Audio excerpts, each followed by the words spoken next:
How's it going out there, or you ghouls, ghast, and other worldly creatures of the night? Today on NVNG, GM Jared's 10-minute review of the Book of the Dead. Cue lightning. Dum, dum, dum, dum, dum. Thanks for sticking around. So let's get the clock up there. So in this 10-minute review, I'm going to be working on the newest book that just came out, Pathfinder Book of the Dead. This book is all about the undead and creatures of the night that are part of Golarion and the Paizo universe that they've created. Now, the first thing I would like to point out is the artwork is amazing. This is the cover of the book. So if you're looking for it, this is the cover. This is the cover. Sorry, everything's flipped on my screen. This is the cover. So where do we start? What is the Book of the Dead? Kind of what's going on? So the Book of the Dead is an expansion book, kind of like a lore book, but there's other things in it. As you can see, again, the artwork is amazing in this book. I can't get over, they're sticking to this wonderful, Paizo is sticking to this wonderful artwork throughout the books. We saw this in Guns and Gears and also in Secrets of Magic, where you have this beautiful, like, full page artwork. This goes throughout the whole book, this kind of artwork. Now what you have is like a new acquisition. This is more of like these lore bits as you get through your book, and I really love this. I think this is a great point that they've been working with.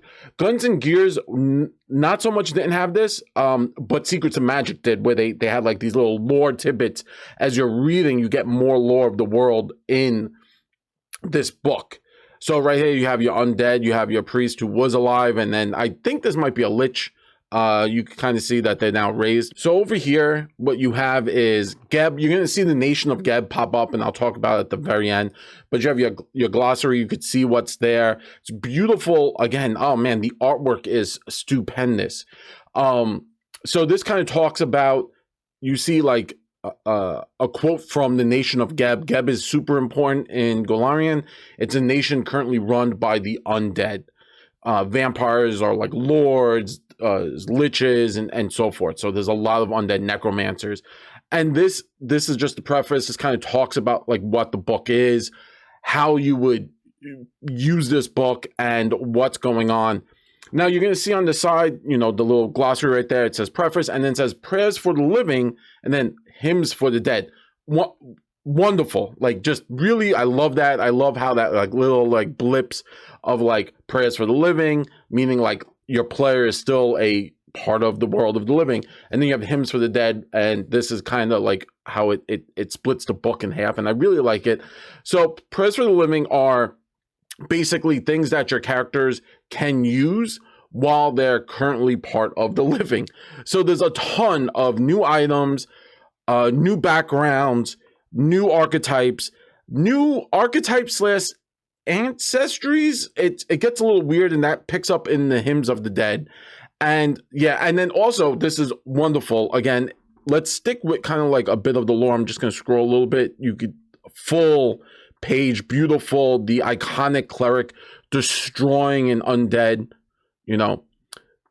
So this is kind of talking about what you see, your initial studies. You have this like beautiful artwork. You know, you see a vampire, you see a zombie, maybe a ghast or a ghoul in here. And again, it's beautiful artwork.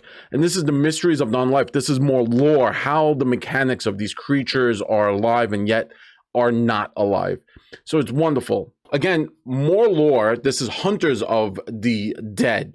And this is kind of an important one. This talks about the different groups that would be monster hunters. So if or undead hunters. And you'll see Phrasma, she's a goddess. She's one of them, the mightier gods. She controls the wheel of life.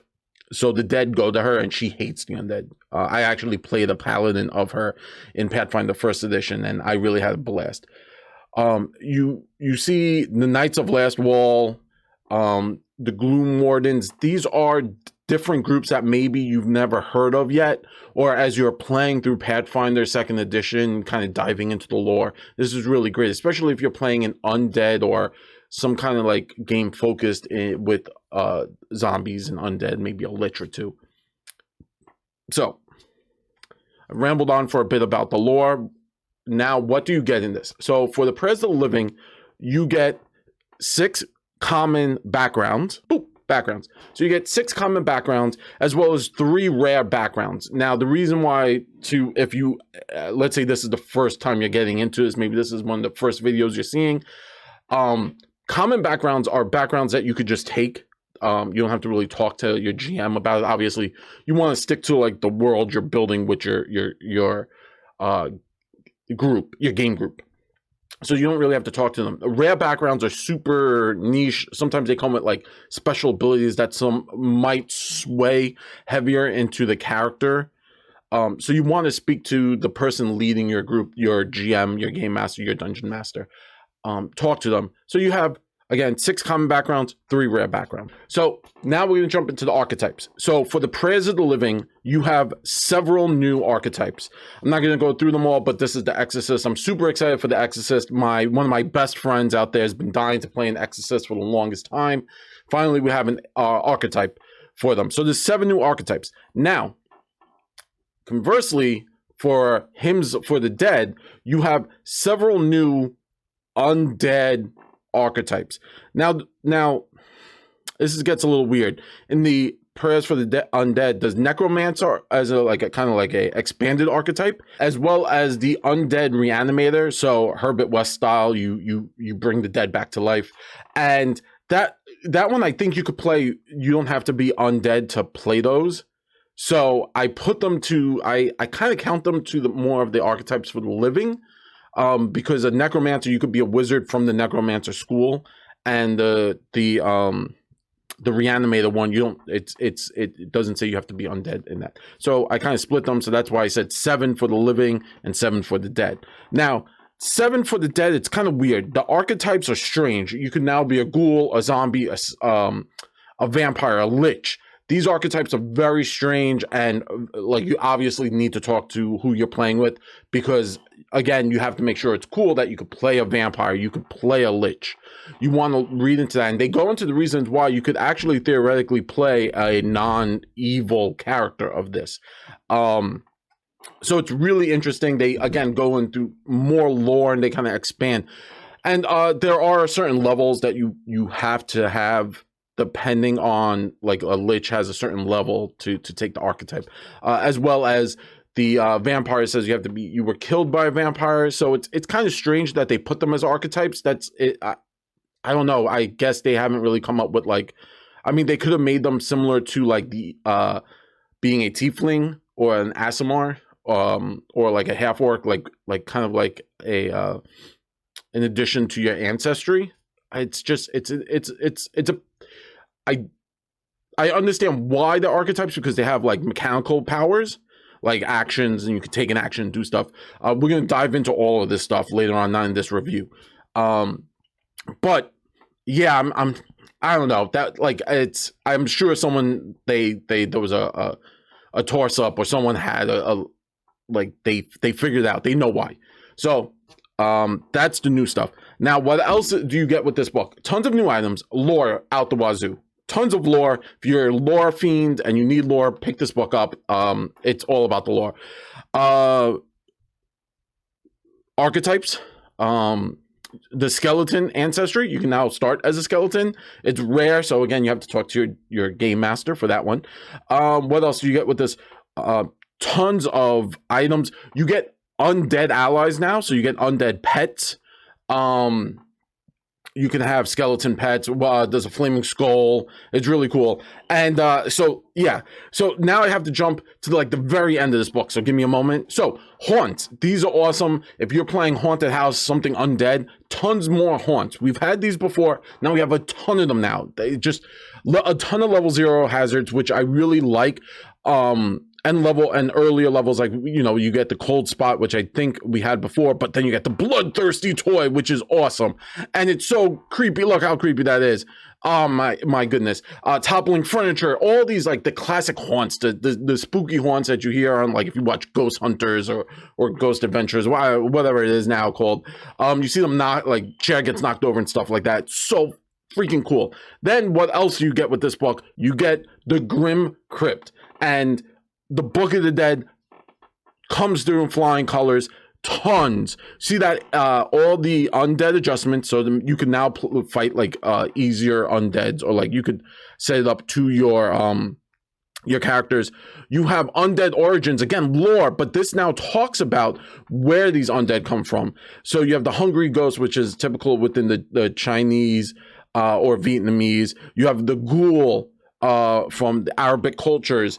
So you have now where they come from in our real world, which I really like. It. I'm a big fan of learning like where monsters come from. So now the Grim Crypt talks tons of monsters. Oh man, so many undead monsters for you to just throw at your enemy. At your players. Sorry, not your enemies. It's just amazing as to how many you get.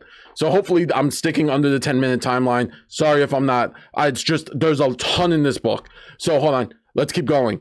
And then finally, you go to the lands of the undead, and this is where kind of like these nations or kind of like areas in Galarian where there's a lot of undead. You'll see a big thing about Geb and how Geb kind of is run by the undead, and Ustalav, which is very famous for vampires and kind of like Frankenstein. It's very like gothic horror in Ustalav. So it's kind of cool and goes throughout the world and all the different lands. And then now, last but not least, and this is kind of super important. So I'm looking at the end, the Vampires of Ustalav, right? And then I'm going to scroll down a little more. I'm going to show you the artwork, and then I'm going to show you Chapter 5, March of the Undead. I'm going to scroll up a little bit. They give you a one-shot adventure. March of the Undead is for third-level characters, for your players to get to play these new archetypes and kind of see how they play around in the world with the undead. And it's amazing. And like, it blew me away. Like the moment I opened this book, I was like, okay, it's a splat book, gives me more lore, archetypes, backgrounds, cool items. Sure, my players might or might not never use those items, depending on, it's picking up the archetypes, depending on where we're playing. And then all of a sudden, there's a free one shot in the book at the end of the book, and I was like, mind blown, done. So where do I stand? Where does GM Jared stand with this book, with the Book of the Dead? Do you pick it up? Is it something you should have? The answer is yes. Honestly, one of the best books Paizo has put out. Just the fact that, like, for the price, I got the, obviously, boom, here's the hardback.